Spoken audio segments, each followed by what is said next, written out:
Hi everyone, thanks for joining us tonight. My name is Natalie Erazo and I'm one of the organizers of Regiones Central this year. We're an annual performing arts series supporting Latinx and Caribbean artists in Bushwick, New York. For the past couple of days, we've had the pleasure of hosting a variety of virtual workshops and panels, and online screenings and galleries, park activations at Maria Hernandez Park, and an interactive print issue. I encourage you to visit regiones.org for more information and to RSVP for our concluding events happening tomorrow. As for tonight, I'm really excited to welcome filmmakers Cristóbal Guerra, Joiri Minaya, and Anna Pollack to be in conversation with Naiomy Guerrero. Their films, Farifo, La Soga Parte por lo Más Finito, Labadee, and Jamaica Tapes are now available to view on our website, so I hope you had a moment to do so. I'm personally really excited about these films. I think they're an impressive assembly of personal, documentary, and archival work looking at themes such as power and gaze and the enduring legacies of personal and historical memory in the Caribbean. So we look forward to hearing from you all as well, watching on YouTube. We encourage you to participate and drop your questions in the chat box to the right of this panel, and we'll do our best to get to them in the last 15 minutes or so. As for the conversation, we're really excited to have Naiomy leading us.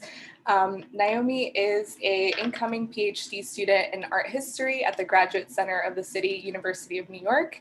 She's a Posse Foundation scholar and holds a BA in art history and studio art from DePaul University. She's the inaugural Diversifying Art Museum Leadership Initiative Walton and Ford Foundation Curatorial Fellow at the Bittis Art Museum of Miami. She co-curated the Bittis Art Museum's 35th anniversary permanent collection exhibition, The Gift of Art, and co-organized the first Latinx sessions convening to discuss the US Latinx art canon with scholars, art professionals, creatives, and the community at large in Miami. In varying roles, she has worked with NYU Tisch School of the Arts, Twitter, Pulse Art Fair, National Young Arts Foundation, Latinx Project NYU, the New School, and the Walt Disney Animation Research Library. She has written for Artsy, Art News, Arts Black, Leslie Lohman Museum of Art, and the Bronx Museum of the Arts. Cristóbal Guerra is an independent filmmaker and writer from San Juan, Puerto Rico, currently based in New York.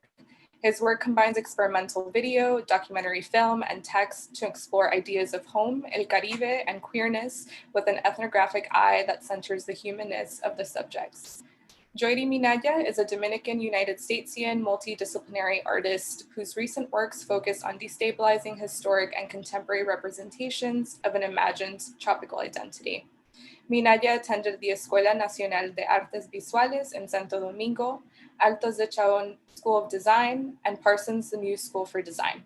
She has participated in residencies at Skowhegan School of Painting and Sculpture, Gutenberg Arts, Smack Mellon, the Bronx Museum's AIM program, and the NYFA Mentoring Program for Immigrant Artists, Red Bull House of Art, the Lower East Side Print Shop, and Art Omi. She has been awarded a Socrates Sculpture Park Emerging Artist Fellowship, as well as grants by Arcadia, the Joan Mitchell Foundation, the Rima Hort Mann Foundation, and the Nancy Graves Foundation. Minaya's work is in the collection of the Museo de Arte Moderno and the Centro Leon Jimenez in the Dominican Republic. Anna Pollack is an artist from Queens, New York. She graduated with a BFA from NYU Tisch in 2017. Past exhibitions include A Consensus Noise at Romeo Gallery, Devotion at Kimberly Clark, Disclose at 40 Acres and a Mule Filmworks, and Pine Barrens at Tanya Bonakhtar. Her work explores the relationship between identity and physical environment. Her debut book, Jamaica, Jamaica, was published by Dizzy Magazine in 2019. She lives and works in Brooklyn. I'd like to also extend our gratitude to Monica Gallego and Dianita Arroyo, who are providing ASL interpretation this evening. And with that, I'm going to turn things over to Naiomy. Thank you, Natalie. I really appreciate you asking me to be part of this conversation. And of course, when you reached out and presented the opportunity to me, I said, of course, to work and talk with these wonderful artists and talk about these amazing films. I first of all want this to be like a flowing conversation. I have questions specifically for each one of you, but I would like to start off with a general question that I would like for all three of you to answer. But what does a Caribbean on its own terms look like to you? And that was something that I kept thinking about while I was watching all three of your films, like whose terms are we viewing the Caribbean through, and what does the Caribbean on its own terms look like? So whoever wants to be the first, go ahead. It's a hard question, I know. Yeah. The big one. You can say you don't know, like, or like that's one of the things that you're trying to work through, you know, like you don't have to know. But well, I think because mine is like the most binary maybe in terms of like who's gaze, and like there's like an obvious, well, maybe it's not so obvious because I'm the one behind the camera, but what's going on in the camera is all of this touristic enterprise, and that's what is mediating the Caribbean experience. So I guess that is what you're viewing there. And so the Caribbean on its own terms, as opposed to that, I think I wonder if, well, when I was looking at the other films, I was thinking about maybe not in those words, but something similar in terms of like, what are these stories, and like, is this closer to an unmediated Caribbean as opposed to what my film maybe shows you? And I don't know, I guess on its own terms, it's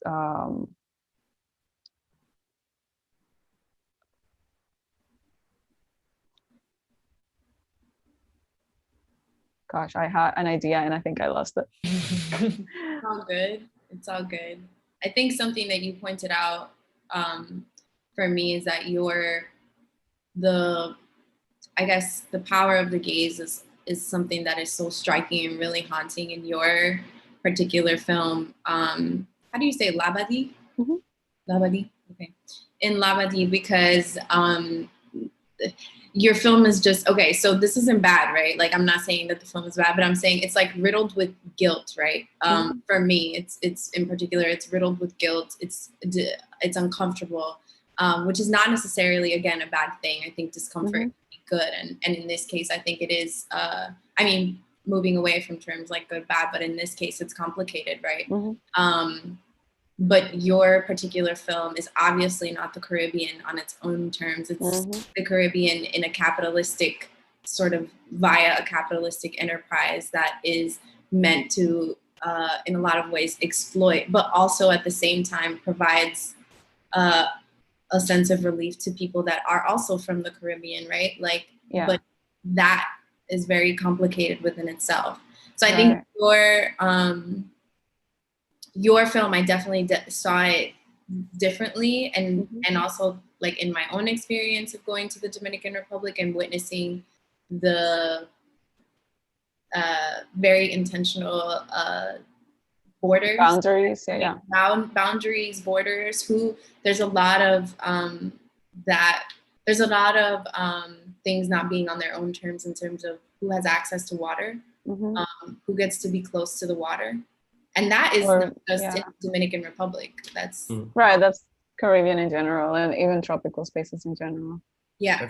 I resonated a lot with that because it feels like sometimes I go to certain parts of Puerto Rico, specifically Rincon. I don't know if anyone has visited, but it's a very like, you know, Puerto Rico as a colony has spaces where you feel like they're just at the edge of like closing off a beach and not letting the locals like visit. And there's a certain heartbreak to that, right? Because I feel like that question is so huge, because I think about when I was making the video work and I was drawing from my own experience, looking at archives, looking at memory. I was really struggling with what it meant to be who I was in the context of growing up in the island. And I feel like I made a lot of negotiations with that by moving away, which then I learned is part of the effects of being a colony. Like you sort of have this brain drain where people have to leave for other opportunities. It's not necessarily the same immigrant story as someone who doesn't have a citizenship status, like Puerto Ricans got back on, when the US took over the land. But yeah, it's like this whole thing of like, what I feel like I was empowering myself to be like, can I deconstruct who I was told to be? And with the other video, I was like, can I build something else entirely? Just to think about the future, because if I think of what it means to have a Caribbean in our own terms, it'd be like, having the freedom to really imagine what that looks like and being able to do it without anyone else, imposing something Do on you feel like you have now or no? Personally? What do you mean, like on? Like, do you feel like there is the freedom exists to have a Caribbean on its own terms or no? I feel like, I mean, the thing is that Puerto Rico. Come on, be real.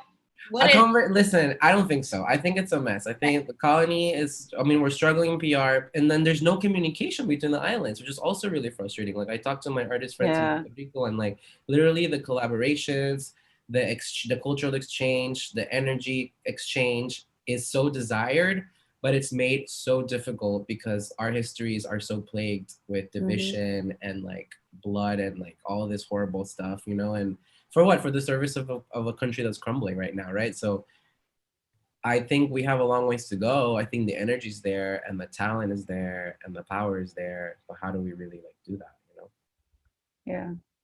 Yeah.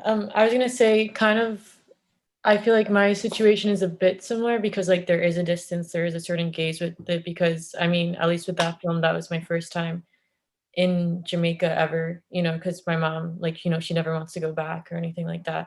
But I also feel like the distance, like I felt to the island, like once I was there, I didn't feel it as much, like it's more like certain things felt more in place about my upbringing, about like my mother and like my history and, things fell more in place. But I also agree that like even in the island itself, there's a lot of like distance between like communities and the people and the different types of people, that call it home, because all these islands are all like mixed up, Yeah. So I think there's a lot of distance that kind of makes it hard to like define what makes a Caribbean, there's too much distance there to really do that. Not to say there isn't like overarching themes and like similarities through all the islands, but I think there's a lot of distance. Yeah, but something also that I like realized as I live in New York as part of the diaspora is that we also have so many commonalities, and sometimes it's just like a matter of switching language. Even sometimes, like have the same tree, use it for the same purpose. It's just a different name or whatever, or maybe like the same body movements and stuff like that. So that's been nice to realize, but it's not something that the Caribbean itself has been able to access because of that divided division that we were saying. Just going, I want to go back. You all said so many great things. I want to go back to something that Anna brought up. I know that when you shot the film, it was the first time that you had been to Jamaica, right? And so one of the questions that I had was, I just wanted to hear more about navigating feelings of belonging or feelings of not belonging as a Caribbean person who never lived there and kind of grew up with a real distance from it, but also a very psychological sort of distance, right? Where you come from this place, but you have never actually experienced it. So can you walk us through like what were the motions of feeling of belonging or not? Even going there, I felt kind of guilty because my mom didn't want me to go. And I remember telling her, like, I bought a plane ticket and she was like, you're stupid for doing that, kind of.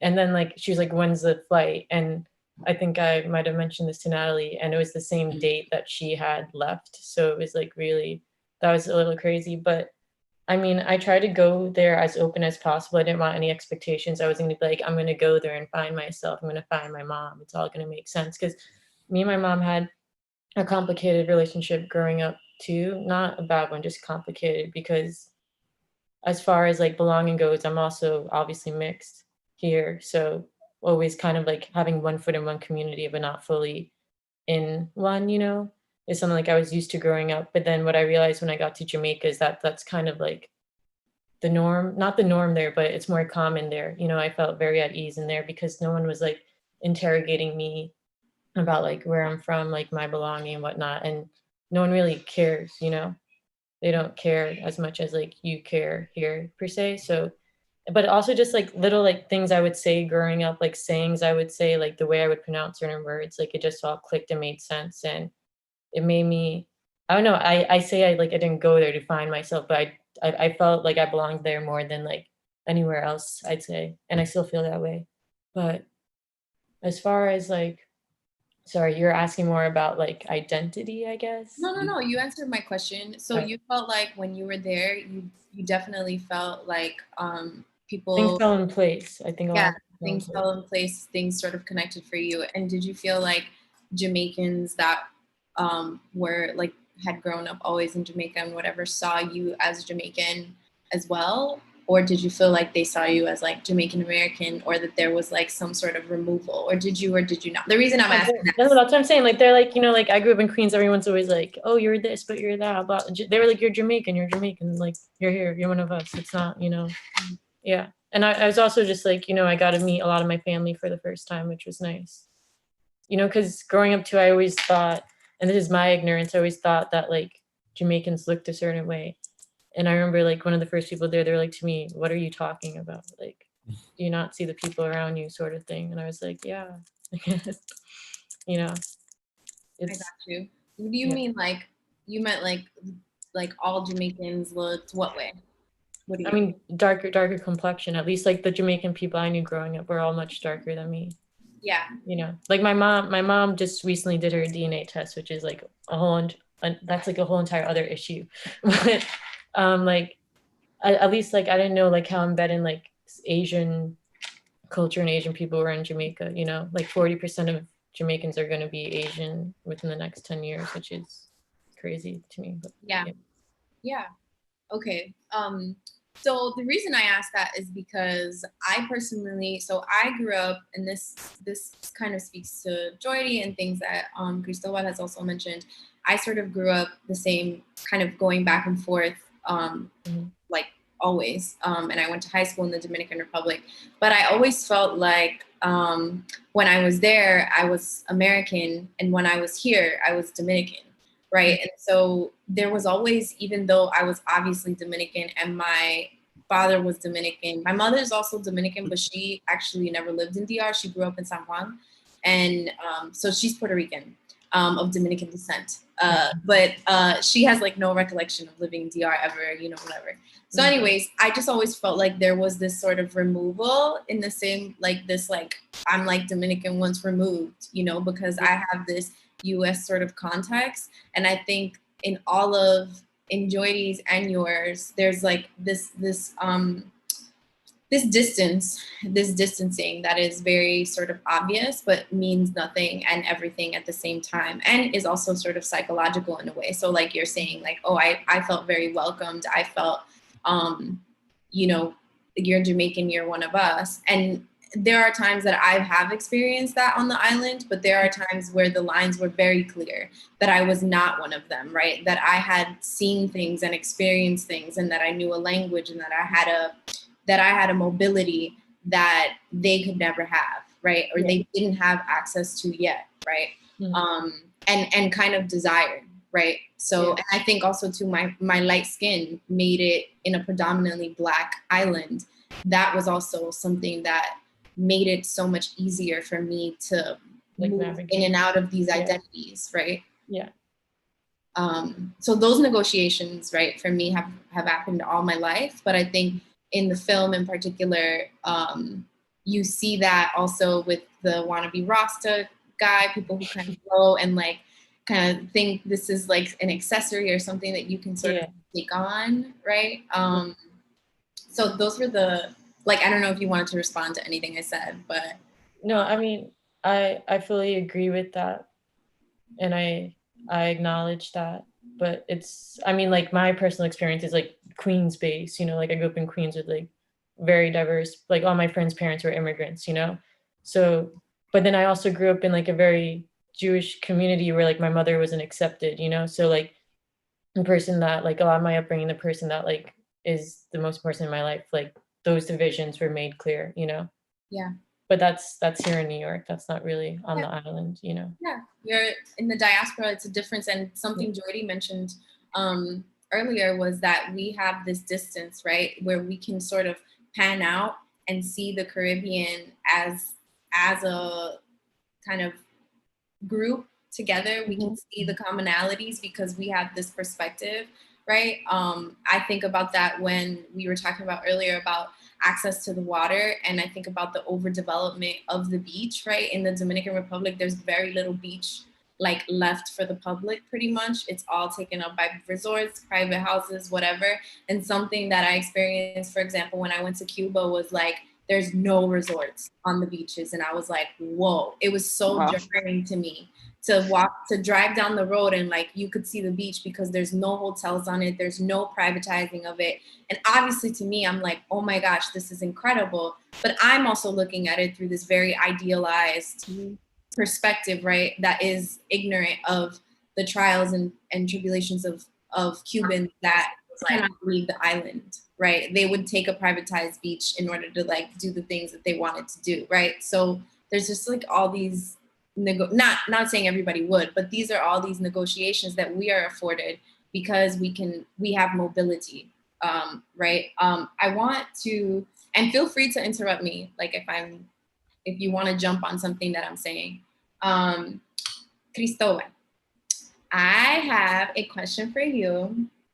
I would want to hear a little bit about this imagery of, I remember talking to Natalie and I was like, I was saying that this, I thought of like Mortal Kombat, you know, when you have like, like when you have the person that send, I don't know which one's the one that has the hat and the thing and the like Raven, I think. He's like the blue one. I don't know, but I thought of like these like it gave me like this Mortal Kombat, and then you know you have like the text and then the background, and I was like, oh, it's giving me a little Mortal Kombat, little you know. But really, my question really is, I would like for you to expand on this very deliberate choice of having a machete be the symbol of the machete is kind of intertwined, and it's sort of a nod to campesinos, to remote living, to el campo, to you know, this idea of machete stand for like fuerte fuerte. There's hacha y machete, like this very this symbol of resistance, right? And I wonder if that was intentional and if you were thinking through those things when you kept sort of putting this figure, sharpening the machetes. Yeah, so at the time I was working on the book that the piece is tied to, and I was running through ideas of an island formerly known as Puerto Rico 100 years in the future, and this character seeing this like recompilation of footage, archival, things that have happened, things that haven't happened yet, etc. And I was at a residency in Wisconsin, and the person in the video is a Dominican Puerto Rican artist named Jesus Hilario, who's also really amazing. They're based in New York too. And we were in the residency together. We were talking through our ideas. I was telling them that I was obsessed with like creating a reimagining of, so the nationalist movement sort of met a dead end in the mountains of Utuado, where like their attempt at taking over towns was like overthrown. And there's this whole history about the people who were like stuck in the mountains and like they were like hungry, couldn't do shit, and then they were basically thwarted, you know, their efforts to free Puerto Rico. So I just had that in my head, and Jesus's aesthetics were very interesting because they were very future looking, like, you know, they do 3D work and, you know, their fashion is very queer, and we just connected with that. So it was a really cool collaboration in terms of like being like, oh, I want to use this hat. I feel like it gives you like a Jibaro of the future kind of vibe. And also the machete is very much like a clear message of like cutting through the woods, cutting through whatever the fuck's in your way to like get through it. And it just sends a message, right? So we experimented, like the footage in the back of the green screen is mine. So I really wanted to play with this idea of deconstructing reality, because in the future of that book is very much about harnessing natural artifacts to try to then access a virtual reality to try to free yourself from a decaying world. And it just was so much that like working in that way and like mixing all these mediums made sense because I myself wasn't sure about what was happening. It didn't happen until later in the year when I was at another fellowship program that I started writing more about what I wanted it to look like. But it still made a lot of sense, you know, in terms of creating something completely new. And yeah, and it inevitably has these like overtones of like future style, which is very queer too. Like Jesus and I come from this very interesting background as well also. And we talked about our experiences of being queer boys in the islands. So, and what that looked like. They're also from the diaspora in a different way than I am. So it was very much, yeah, it was intentional, but also very much organic in the way that it played out. Yeah, I want to go back to this element of like obviously being queer on the island, and it's not even an element, it's just obviously who you are, right? And the way that you experience the world, and the kind of tenderness, but the also pain, in particular that I sort of, those were the feelings that I had as I saw the footage of you. That was you as a kid? Yeah. Oh my God. How do you have all that? Who was recording? Mostly my dad. My dad had all these ADV tapes. I found the camera on eBay. I tried to get stuff digitized through another service here in Brooklyn, but it was too expensive. But then I found the cable online and I was able to do it myself. And I just went crazy like a whole month, just like digitizing everything. Yeah. And yeah. No, go, keep going. Yeah, and then at the time, some friends who were doing like a really cool art salon thing for visual aids had invited me to participate in like a video chat between artists, and that's what came out of it. Like I was thinking through what I could share around some writing that I had done, and that's how Farifo came out. I am not familiar with the word, like I've never heard it. I know like maricón and like some of the other ones that were said in the film, but I wanted to ask you, like, what were some of your desires around juxtaposing these words with the film itself and these images of like you as a child and all of this? Like, what were some of your desires behind that for the viewer and for yourself? Yeah. Well, Farifo is something that I grew up hearing my dad say a lot. I hadn't heard anyone else say it, so I sort of decided to. Mean? It's just maricón. It's another synonym for that, you know. And I think I can't find a lot of like text around it.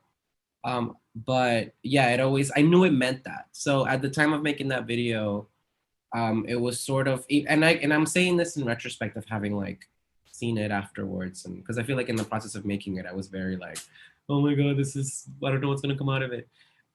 But seeing it, it was like, yeah, there's all this idea of like the fear that I grew up in, knowing that I was like weird or like not, it wasn't gonna be okay that I was queer, like, and then hiding it. And it just felt like this projection. It's like, we're gonna decide that your experience is invalid or your experience is wrong.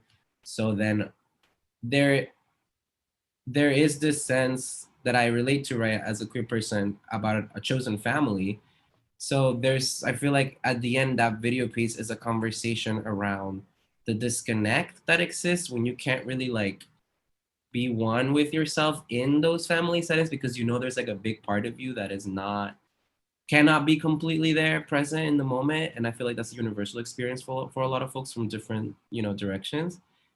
So looking at that footage, being like, yeah, this is a beach day, this is like a family gathering, but I think about how there's certain conversations that I can have with my parents or my cousins, or like things that don't feel good, or things that are gonna feel like a challenge to them when they come up, or a challenge to me if they come up to me. So I thought that the big text will kind of like interrupt a little bit of that like softness, right? And again, you just said it really well, so I think it worked, like the tenderness and the fear and yeah, there's a, like I said, there's a tenderness that's interrupted by the violent the violence in those words, even if you don't know what they mean. I mean, I don't know exactly what that word means, but you get it in the context, right? And you obviously don't have to go into those negotiations, but I think you did an excellent job of conveying like this discomfort, right? And conveying again, like this feeling of navigating a world that isn't necessarily welcoming, and more beyond not welcoming, but more so that isn't, it's like more aggressive than not welcoming. Not welcoming is passive, but homophobic, right? And I think that when I asked about what does the Caribbean on its own terms look like, I think all of you were trying to answer that question, Joiri, just simply by making the film, right? You could have just gone on the cruise and enjoyed your damn cruise. But you didn't, right? Like you didn't. You were like, I don't want to be here. I don't want to, this is like my act of resistance, but because you want to spend time with family, but you were like, something is going to come out of it, right? And then you also, with I love this use of sort of making these characters, using the text on the side that's kind of like researching, looking for something, using this futuristic these futuristic elements, right? Yeah. Some of the video, like Iris Chacon is in that, and there's Guille, who's like a character who's actually, I think Guille is part of a sitcom in Puerto Rico called Entrando por la Cocina, and Guille was like a very apparently queer character that would show up and just be flamboyant, and it was one of the. I never saw. I was like, what? I've seen clips of this. Yeah, so it was like you don't get that representation. So I feel like, did we all forget about Guille for a minute? Even though like there's some problematics within that, but yeah, I just feel like, what if I like look back and this is what I find 100 years later, like this random footage of like a person. There is a question for you. It says, how did you go about selecting archival material for La Soga Parte por lo Más Finito? Was there a particular database you were working with? I was working with local TV when I was 8, 9, 10. Like trying to remember the things like La Vedette, Iris Chacon is pretty iconic. Like Ille is also pretty iconic. Things like, you know, conversations that I would have at a bar back home, be like, oh my God, you guys remember this crazy ass character? And I'm like, there's so much value in that, because I wonder what was going on through my head when I first saw it. So I went on YouTube and I found a lot of clips. And I just sort of like watched them for a while and tried to like figure out how I could implement them with, you know, like making, and then jumping into Lolita Lebron, you know, at the hearing and all these things. Like, it's like, yeah, there's don't forget that queer is a very politically charged thing. Like, it's not about like anatomy or like who you're having sex with, but there's a political aspect to all of this, and that shouldn't be erased. I don't necessarily think that I was trying to make that point at the time, but seeing those two things together feel like a reminder, because yeah, it's like this whole thing about representation and then taking action to liberate yourself. Like, I don't know, there's a lot there. But yeah, it was mostly YouTube searches and for stuff that I remember as queer iconic moments that have been forgotten, kind of. Some of it, Iris Chacon hasn't been forgotten, but yeah, I think a little bit. No, Guille for sure. Yo ni me acordaba. Like what? And then my last question for you, specifically, is the inclusion of Lucecita Benitez, right? Or why? Like, what were? I guess this is kind of related to the question that this person just asked, but you said you weren't thinking about it when you were sort of in the editing process, right? But there are very like conscious choices about like music, clips, things like that. What were you paying attention to for yourself that like what signified for you, this is something that I want to include? You were interested in what? I was interested in the character that does this search in the book. Their name is Vera, and they're very much in a place in this imagined future that I feel like I have been in the past, of like trying to figure yourself out and where you stand and what you want to do. So when, I mean, I still do, but when I have dreams of being a famous drag queen or something like that, like I think about what songs I would do, and I always had that song in my head. I was like, oh my God, one day I will perform this song. Maybe one day I will.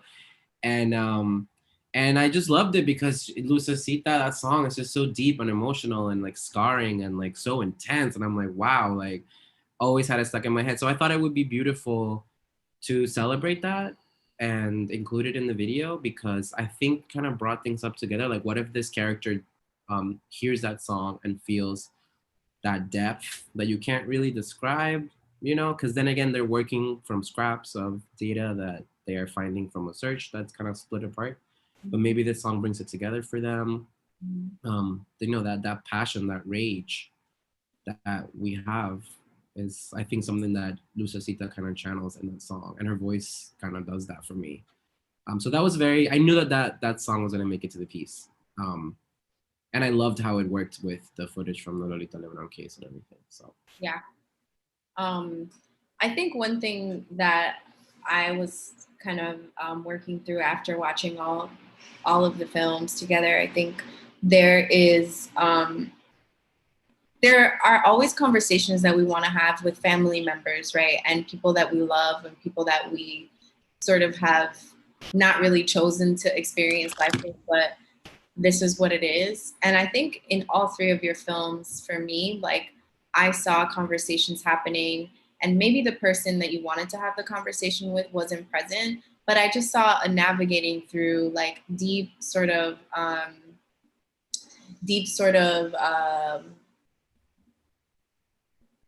maybe imagining that the person that you wanted to have a certain conversation with was there or could watch the film, and maybe you don't have the language to express what you want to express, but you can bring it to life via the editing process and juxtaposing different things all put together. In particular, when I'm talking about, I felt that in the moment in Joiri's film, when the person, it's not even a particular moment, but I think in the stillness of the film, and what I mean by that is that the camera doesn't move a lot. There are not a lot of quick cuts. It just kind of sits.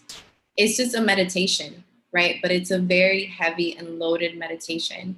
And I think that I'm sure that tenseness that you feel in the film was present, might have been present in certain moments with your family, because you were there but didn't necessarily want to be experiencing or vacationing in that way, right? Like, if you had a choice, that wouldn't be your optimal vacation.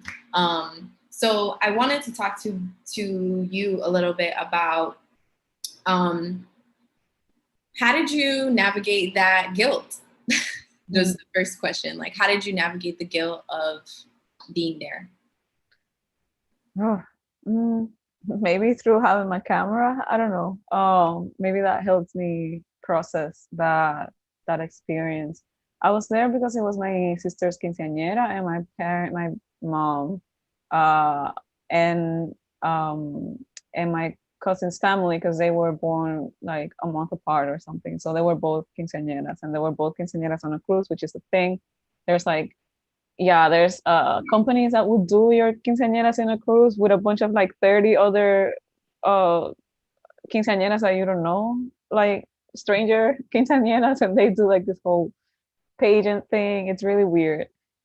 And my sister was really uncomfortable talking about like conversations with family, and she was like, there was a moment where like you just see her very uncomfortable through all the photos, like her dress is kind of falling a little sometimes. It's like and I was kind of recording in that part of the recordings, and there's like, I focus on Labadee because of the things that I saw there that was parts of the things that I had seen growing up, but they were just so stark and so obvious there in a way that they weren't in any of the other stops.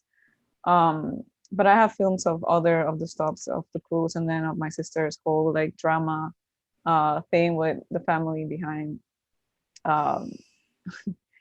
you know, juxtaposed with this scenery. So yeah, that's also part of an interesting part of like that archive that I don't really show, because I would have to talk with my sister first if I were going to do something with that.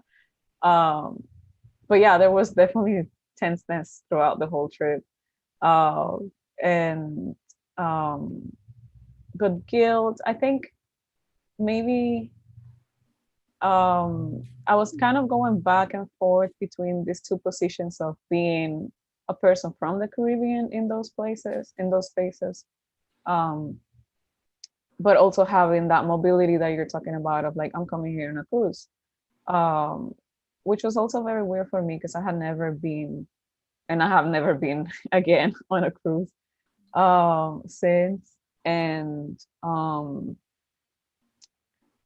Labadee was like the most start because it was a place that you needed this like private way of getting into, which wasn't the case in the other stops where the cruise just goes to a regular beach, and you take a taxi and you can go visit a museum or go visit whatever in the 4 hours that it's docked there, and then you come back. But Labadee being fenced off, you couldn't do that. And then what they advertise is just what is inside that complex. And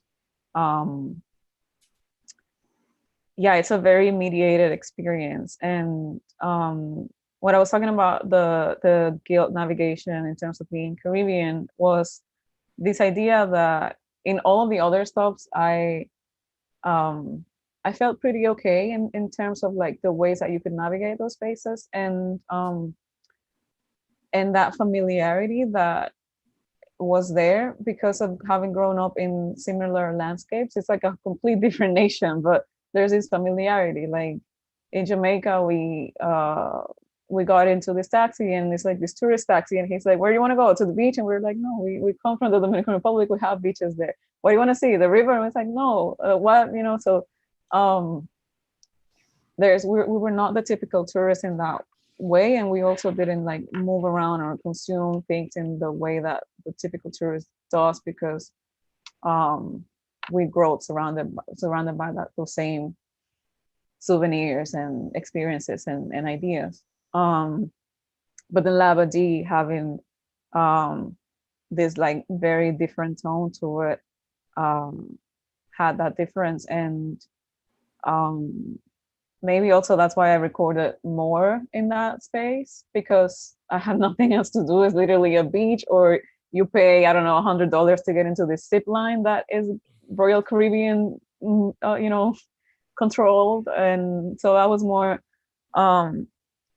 interested in like talking to the people who were selling there, or like the people performing, or talking to my family and being like, this is very weird, and kind of more researching and questioning and things like that. And then there's also like the people who were being filmed, which is a guilt that I always struggle with when I show the film over and over. Did you ask? I asked anyone? Yeah, I asked some of them I didn't, but I think the ones that I didn't are not really in the final cut of the film. But the performers for sure, and they're used to, like, they are performing for those cameras. Mm-hmm.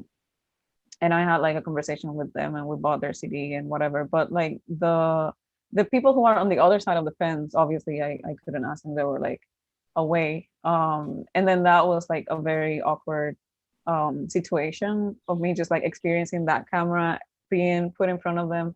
But then at the same time, I was thinking of the performativity of it all, which is something that I talk about in the subtitles in that part, of like wondering if this is something that they do every time that a cruise comes in. And they obviously don't live off.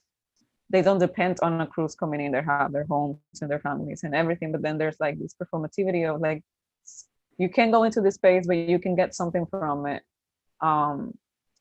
So I was also interested in that dynamic. And maybe part of navigating that guilt has to do with them putting it onto the viewer of the film, because I guess you also experience some of that when you're watching the film, and thinking about the people who are going to be watching this as being predominantly in the global north, and who are then predominantly the people who then go to these spaces to mindlessly consume these spaces in that way. So in that sense, maybe that brings me a little bit of relief, but it's definitely like an uncomfortable film, and there was a lot of discomfort in the making of it as well. How did you go? I think for me, it's also like, I've experienced similar feelings when I go back to when I travel and I'm taking photographs of what's around me, and particularly even back in the Dominican Republic, like taking photos of el panero, el panadero que tiene like 100 pieces of bread on his motorcycle and is like, you know, and I'm like, wow, this is incredible taking a photo of it. But this is also like, this is like the humanity of it, right? Like he doesn't know that he will end up, I mean, I don't post, I try not to, no, I don't post pictures of strangers, and that is like my own personal photo. But I think we all sort of navigate that sensationalizing where like, where do you know, what's the line between like poverty porn and like, this is for your own sort of, that's the camera is how you're experiencing this space. I think for me, like, I just try to be always like as conscious as possible and engaging people that are there beyond like shallow touristic exchanges, right?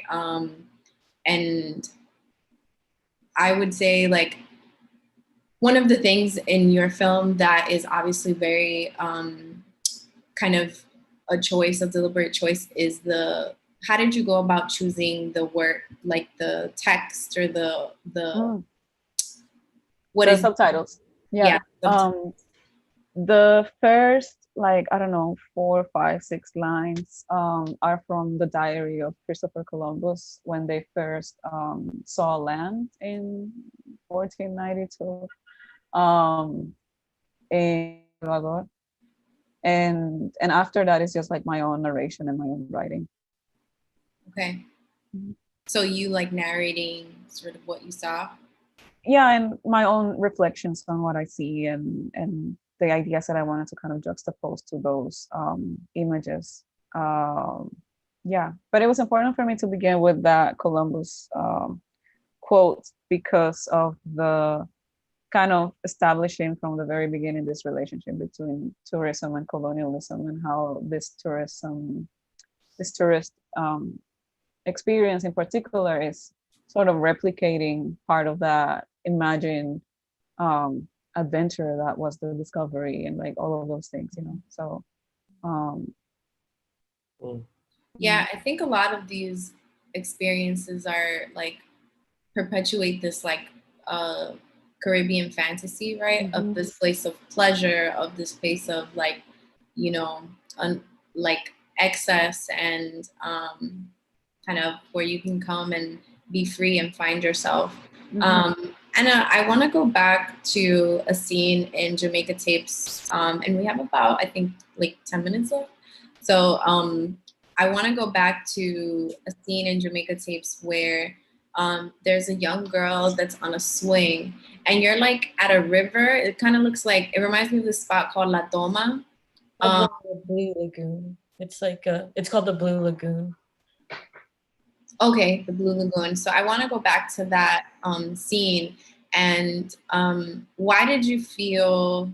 Because from what I know is like you were recording from this device that kind of shut off after like 10 minutes or something. So why did you decide to record that, and what did that do for you? I have my own thoughts about it, but why did you decide to include that?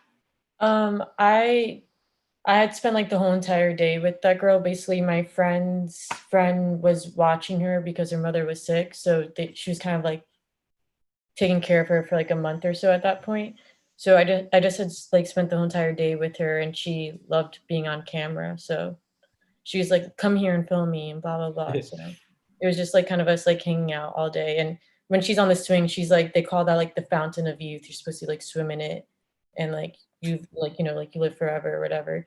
But yeah, she like dragged me there and she's like, film me on the swing and whatnot. So I mean, to be fair, like nothing was premeditated. I wasn't planning on like cutting it in any way. So like what's in there is literally just like what I have. And I excluded like maybe like 20 or 30 minutes of footage that I just didn't feel comfortable including. So that's just like more like for myself, just like a bit that like I really enjoyed that day. She was funny, she's sweet.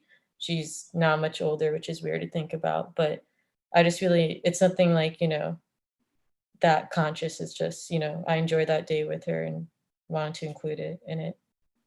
And I felt she was really smart. Yeah. I mean, I actually have a troublemaker though. Yeah, I mean, aren't we all? We make good trouble, right? I think one of the reasons why that image, that sort of scene stood out for me, like you have all these different characters in the film, right? Like there doesn't seem to be sort of like you're not looking for anything specific. But I think it's also very pointed in the sense that you have these very intimate moments with family, and then you have these sort of not intimate moments that are kind of full of tension. But that particular scene with the little girl on the swing, for me, was so, it made me feel so good, because as a child, it reminded me of being in La Toma, which is sort of like this river in like rivers in the Dominican Republic, where you pretty much just spend all day screaming and hanging off ropes and throwing yourself into the water. And that is like it made me feel so nostalgic. Did you ever feel nostalgia for something you didn't experience, right? Like, in seeing that little girl, like, probably that's something that she does pretty often, like going to the water and doing all of those things. So for me, that scene was so like poignant, because it's such a, like, it was your first time in Jamaica, and yet you gave us something that is like so kind of iconic of growing up in the Caribbean. She messes with the tourists there a lot too, which I think is really funny. Like, the guys that like row the boats and stuff, they're always like yelling at her for messing with them. But I mean, I didn't realize this until I got back, but I had shot mainly like younger women, you know, and like a big thing is like I had no idea what my mom looked like, how she acted when she was younger. So I was definitely like gravitated to her and women in general throughout the film, I guess. Wow. So that answers. Yeah, for sure. So this is a question for Anna. Your film has such unique moments of tension and levity, i.e. the white Rastafarian. How did you decide who to approach when filming? By the way, I haven't asked about him because I didn't want to give so much time to a white man. Like, I gave him too much time to be fair, but I was just like, it was wild. Yeah, I mean, he was ridiculous, right? And like, I think it's important because it just shows like Jamaica is a token, you know, like people. Right. Yeah. So wait, sorry. Do you want me to repeat the question? Yeah, sorry. All good. Your film has such unique moments of tension and levity, i.e. the white Rastafarian. How did you decide who to approach when filming? I kind of what you were talking about, like I didn't approach anyone. I didn't want to take advantage or like be like weird about like film. These are like people that like I spent a significant amount of time with. I didn't spend a significant amount of time with the right Rastafarian, but the guys that were, you know, like roasting him a bit, and like I had spent the entire day with them and they knew what I was doing. I was like, I'm recording. If you don't want me to record, I won't. But yeah, I only recorded people with their permission or if they were comfortable, you know. Mm-hmm. And as you can tell, like, it kind of shows with like the little vignettes I do have, like all these people wanted to be on camera, kind of, you know. Mm-hmm. Yeah, there is that desire, right? Like, is that the desire to perform. Is that me? Sorry. My bad, y'all, my bad. So question for all of you. Can you respond to the construction of adventure tourism in the Caribbean? Was there anything you filmed that you deliberately may have omitted / refused to show? I think we sort of have touched on this, the construction of adventure tourism in the Caribbean. Was there anything you filmed that you deliberately, Anna, you talked about how like there was 30 minutes of filming, and you, Joiri, also talked about that as well. Yeah, well, I think there are two different questions now, because like the construction of adventure, okay. Mm-hmm. Yeah, I don't know what is not adventure tourism in the Caribbean, like what other type of tourism do they have? Because I mean, do we have?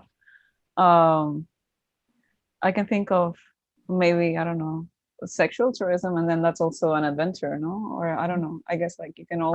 I'm wondering, like, can you respond to the construction of adventure? I guess if we're talking about the construction of it.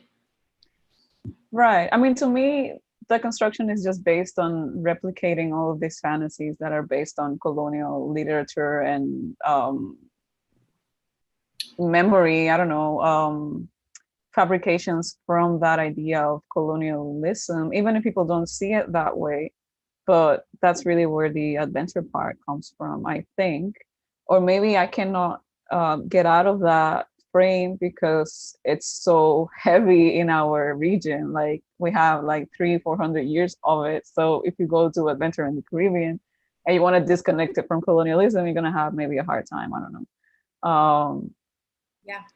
and in other places that have a similar heavy colonial history. Yeah, there's I'm interested in this idea of like playground and how all of these nations, not many nations in the Caribbean, in other tropical places around the globe, like the Pacific and Asia, are also plagued with this notion of being like this place of entertainment or a playground for the global north or Europe and all these things. So maybe I'm like heavily I think within that framework and those dynamics. I don't know if anyone else has another point of view on adventure tourism. No, I think one of the pieces that I used for the video La Soga is this video called Fantasy Island, which is like, I guess, a series of videos that were produced in the 50s to promote tourism to Puerto Rico. And it was like this film imagery and like the super white man voice over it. Yeah. And In Puerto Rico, they have, yeah. Yeah. And I use this loop of the sun shines every day in Puerto Rico. The sun shines every day in Puerto Rico. So like I felt like the image of Jesus as this character that I was like trying to create, and the imagery of these folks dancing is sort of like, oh, one is for consumption and one is actually might cut you, you know, because you're looking at it, or like it creates its own gaze. Like you're gonna look at me the way that I want you to look at me. But yeah, even those videos are like so much work went into commodifying these places, making it comfortable and palatable for white folks to come through and project whatever the hell they wanted onto it. At the cost, like that imagery of the wall in Lamadi, like it's so powerful because it's just like I have so many stories of even people from Puerto Rico going to DR and only experiencing resorts. Yeah. And I'm just like, we're also doing that, right? It's not just the white people, right? So we're continuing because it's what we learned to do, right? Right. But yeah. I think at this point, sorry, no, go ahead. Finish. No, but like to speak of the construction of it, like it's also good to know about all the material effort that went into it because it's literally a construction, and like we can also build something else on our terms again. Yeah, I was gonna say in terms of the racial situation, like the tourist, something that I learned in the cruise was that, you know, yes, there's a bunch of white people, but there's also like Black, Asian, you know, Middle Eastern, like all sorts of people. And at this point, after globalization, I think now it's more of like an economic situation. As you say, like you can have Puerto Ricans also going to the Dominican Republic and replicating those same dynamics. But also it has to do with like, what did you grow up consuming and how? But I mean, I think also that's something that we all experience, and then maybe at some point you start questioning it, and some people never get to the point of questioning it and they just keep replicating it. Yeah. I think there's also this element of like desire, right? And whose currency and whose experience, like who are these fantasies, or like who is this construction of tourism for, right? And I think it transcends. It's okay. This is what I mean. In the Dominican Republic, right? I went to a resort. I was there visiting family. We do the resort thing, right? We go, right? And we go up to the front desk and I say, do you have a room? Blah, blah, blah, blah, blah. I have double citizenship. So I have a Dominican ID and I have an American ID. I am told by family members, do not use your Dominican ID. They will charge you more for the room and to stay at the resort. If you have the American ID, then you will pay less. And I was like, what? No way, you wildin'. And so I go up to the front and I go with my cedula and I'm like, hey, I want a room, you know, da da da da da. And she gave me a rate that was ridiculous, that I knew it wasn't that, right? And so then she gave me the rate and I went and back told my family and they were like, what? And I was like, yeah, that's what she told me. But she's thinking, right? She's speaking to me in Spanish. She's talking to me. I gave her a Dominican ID, right? And then when I went and she was like, this is the only thing that we have. This is the only thing we have available, blah, blah, blah, blah, blah. Racially, her and I are the same, right? It's not a racial thing. It's like, okay. So I go and sit down and I go on my phone and I go on Expedia, I think, and the same resort and book what I was asking her about at half the price and pay for it. And then I go up to the front and I'm like, I'm here to check in. And she's like, oh, you're gonna pay da da da da. And I was like, no, I did it right here. And I paid for half of what you were trying to sell it to me. So the tourism is not for people, for the people that are there, for the locals. It's not, the tourism is explicitly for foreigners or people that have a different currency, the dollar, the euro, right? And it doesn't matter sort of what you look like. If they can tell that you're American or foreigner or any type, they'll treat you better, right? Which means that this fantasy of the Caribbean or of enjoying or tourism or whatever, of pleasure that you're supposed to have had is only for, the desire is only for not the people that are from there. Like they will make it even harder or more expensive for you to go to enjoy something that's in your backyard. Yeah, and that repeats in, you know, the all of these walls that are in all of these spaces that are, you know, these boundaries that you can't access, or even like in the DR, there are some laws that, you know, so many meters from the shore is public, but then even if the resort is in front of it, so many meters from the shore is public. But for you to access that public, you have to go around so many things that you don't even, there's no point in trying to get to the spot that you wanted to access. Or there's like a security guard with a gun, like standing on the beach being like, you can't cross this. And you're like, this is the law. And they're like, you can't cross this. That's crazy. Yeah. There's a lot of like impediments. Yeah, there's a lot of blockages. Yeah. Right now in Puerto Rico, we have an issue with tourism and COVID-19, and there's the cops closed that the governess, the guard Titiwanda is like, we're gonna close the beaches, but then you go and the cops are like, you can't go to the beach, but there's tourists on the beach. Yeah. And it's just like, so you police the people from the like there. It's like so interesting. And even the tax breaks that people get to move to the island, like it's really embedded. And again, I think construction is powerful to say that this was built, it might possibly be able to be torn down. Let's try to do that, you know? Yeah. On that note, I want to wrap up, and I want to thank all of you for being present with me and folks who have tuned in and tuned out and tuned in again. Thank you so much for spending your Friday evening with us. I am really grateful to share the space with you all, and I hope that we're able to see each other in person and embrace in the near future. Thank you. Thank you. Thank you all. Thank you, Naiomy, and everyone for all your thoughtful reflections. I know we can definitely go on and on about all of your films. And if for any of you watching on YouTube find yourselves near Maria Hernandez Park tomorrow, the films will be projected once more from 8:45 to 9:50 approximately. So we can continue the chat in person at a social distance. But yeah, thank you all for tuning. We do have a few more events tomorrow. One more panel with Alicia Bauman Morales, Gabriela Birdsall, Fana Frazier, and William Ruiz, to be moderated by Candace Thompson Zachary. So definitely check that out. And with that, thank you all again. Please take care and hope to see you soon.